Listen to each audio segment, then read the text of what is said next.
one thing I did want to add is that protein, the repressor protein that's red, is allosteric, which means it can't fit into that operator unless tryptophan is bound to it. So allosteric means it has two different shapes depending on if it's active or inactive.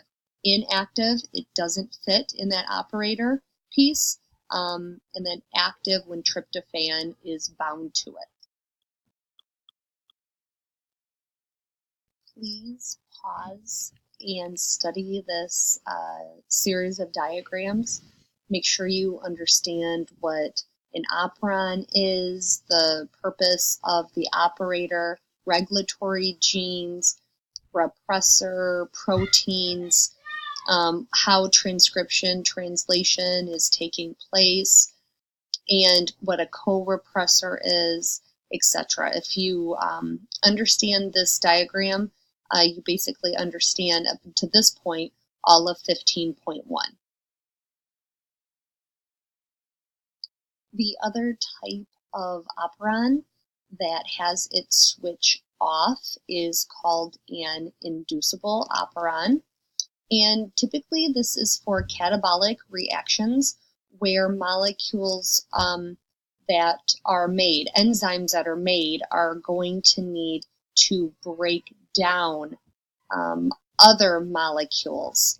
So the enzymes made through transcription translation will be used for catabolic purposes. So in order for the switch to be off in this operon, there has to be a repressor protein bound to that operator piece. The operator piece, again, being the piece of DNA that is stopping RNA polymerase from moving. So again, this would be a tree fallen down in the road, so RNA polymerase cannot do its job. So the inducer is the protein that is bound and inactivating the whole piece. And again, when the inducer binds, and basically inactivating would be removing the tree from the road. When it is removed, the operon in switch is then turned on. An example of this type of operon is known as the lac operon, which I will go into the details in just a minute, in explaining why would a gene naturally need to be turned off. Why is an operon turned off typically? And what needs to happen in order for it to turn back on? So why would an operon need to be off normally, or just why is it off normally?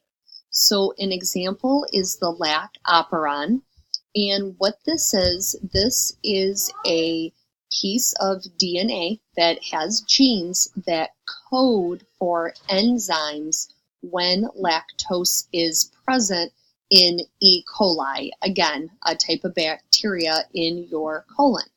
So the bacteria, E. coli, only needs this enzyme to be made, or an enzyme to be made when lactose is present. So if the person is not ingesting dairy, there's no need for this enzyme, which is going to break down lactose. Now, lactose is a disaccharide, so it's sugar that's found in milk, and it's going to get broken down into two monosaccharides, glucose and galactose. And the enzymes help with that process in order to break down lactose and to digest it ultimately. So again, that would be a catabolic reaction. So if you look at the diagram at the top, when there isn't any lactose, again, the enzyme doesn't need to get made, so no transcription and no translation. So how is the switch turned off? So in the promoter region, you will see, if you look towards the top, that it almost looks like a Lego piece to me. The Lego piece is the lac repressor. So again, it's a protein that by nature is going to be fitting in to that lac operator piece, which is a piece of DNA that, again, as I think of it, I've said this a few times already, it's going to be the tree trunk that has fallen down in the road. So RNA polymerase is halted and cannot make RNA for transcription translation. If you look towards the bottom, when lactose is present in the colon, these enzymes have to be made very quickly. And I believe, I might be wrong, around 1,000 or so, 10 to 15 minutes are ultimately made from transcription and translation. So it's a very quick process. So as soon as lactose is present, the repressor is removed from the operator. Now, how is it removed? So if you look towards the bottom, there is a green ball. It fits into that Lego piece. It fits into the repressor protein. And what that is known as, when those two things come together, the protein, the repressor, is removed or inactivated. So not activated, inactivated. So it's removed, and that will turn the switch on, and RNA polymerase can make its way down the gene for transcription and for translation, making the enzymes which are going to break down lactose, again, only as needed. So the gene is typically off, which again is known as an inducible operon. It is induced as needed. Gene regulation, two types of controls, positive versus negative. The two that I've talked about this far, the LAC operon and the TRP operon, although they were both different, they are both negative control gene regulation. Now, what exactly is that? The fact that both of them can be turned off indicates that it is a negative control. When the operator is bound with that repressor, that means that the switch is off in both cases. So again, TRP, when there's too much tryptophan, the operator and repressor, RNA polymerase can't do its job. The switch is off. With the LAC operon, when lactose isn't present, and we don't need those enzymes to break it down because there's no lactose, the switch is off because, again, of the operator being bound to the repressor. Now, the fact that, again, one is typically off first unless lactose is present. In the other case, tryptophan, there's too much, then the switch is off. Again, the origin is different on why the switch would be on versus off, but the fact that in the off case that it is not going to do transcription indicates it's a negative control. The other type that I'm going to talk about in the next slide is a positive control. So this would be where the protein actually increases transcription, where in the previous case, off means no transcription. So examples are going to be the CAMP or the CRP. So why would we want to increase transcription, which is ultimately what a positive control is?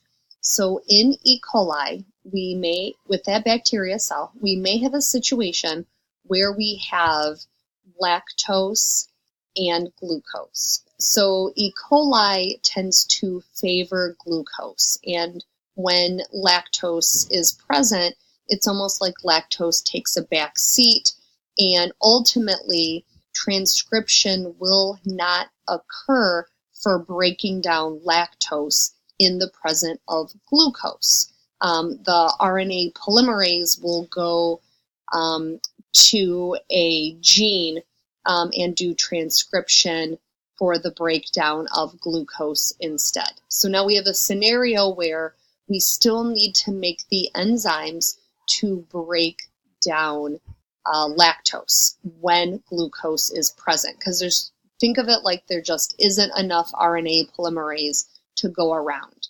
So what ends up happening is we have a small molecule called cyclic AMP, CAMP or CAMP. This is a very small molecule that is going to accumulate when glucose is scarce. Again, just the fact that there's glucose around, period, means that transcription for the lac operon isn't going to take place, the enzymes to break down lactose. So cyclic AMP is going to bind to this protein called CRP. So when those two bind together, they attach themselves to the lac promoter region. And what it serves as is almost like an attraction for RNA polymerase. So whenever those two are bound to the DNA, where RNA polymerase may prefer to go elsewhere, it will now go to the lac promoter region and begin transcription. So to summarize, active CRP is going to bind to DNA upstream of that promoter region. It is going to increase the affinity of RNA polymerase to the promoter region, which is ultimately going to increase the transcription rate. Increasing the transcription rate is what a positive control is, and this is what cyclic AMP with CRP do for the lac operon.